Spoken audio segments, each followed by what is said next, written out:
Mga kasiga. Sisig yan mga kasiga. Sisig with chowpan. Ang susubukan naman ni Mrs. ngayon. Experimentirada ba? Yan. Wala yung sisig ko yung tuyo. Frozen sisig kasi ito mga kasiga. Frozen sisig. Tapos ito try natin sa chowpan.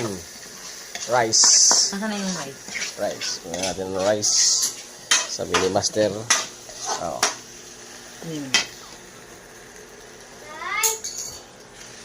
Yan. Kasali na. Gusto kasi ito ng mga bata. Chowpan. Yan. Panalong-panalo yan. Isang ganyan mga kasiga ay may ano yan, may curry powder, sisig, itlog, tsaka toyo. Yan mga kasiga, isang tatlo. Para sa ating chowpan sisig. Kumahalo na, bigat na yun. Ha? Kung maghalo, bigyan mo. So, ayan na siya mga kasiga, no? Hindi pa siya final at masakit na yung aking kamay kahahalo.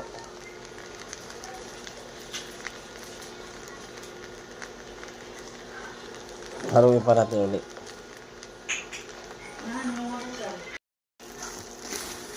Ayan, halong-halo yan mga kasiga. Yung ating chowpan sisig.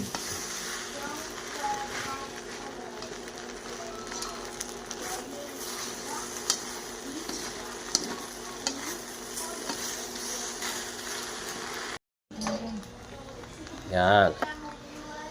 Finals na. Panalo na yan mga kasiga. Ang ating chowpan sisig. Kumain na rin eh. Kumain na mga kulikotoys. Elari. Ready ah. Elari, yod! Kaya na. Ready ah. Hindi naman ready na. Chowpan rice. Ready. Kaya daw kasi. With sisig. Frozen sisig. Ilan naman yung ano? 1, 2, Hindi na ang ulam mga sige kasi nandyan na sa kanin eh. Ayan na yung mga sisig. for na lang yan.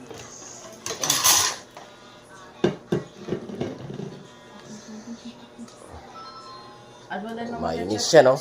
Wow, sarap. Ay, meron din tayo mama doon sa mama, ano? Yung, ano?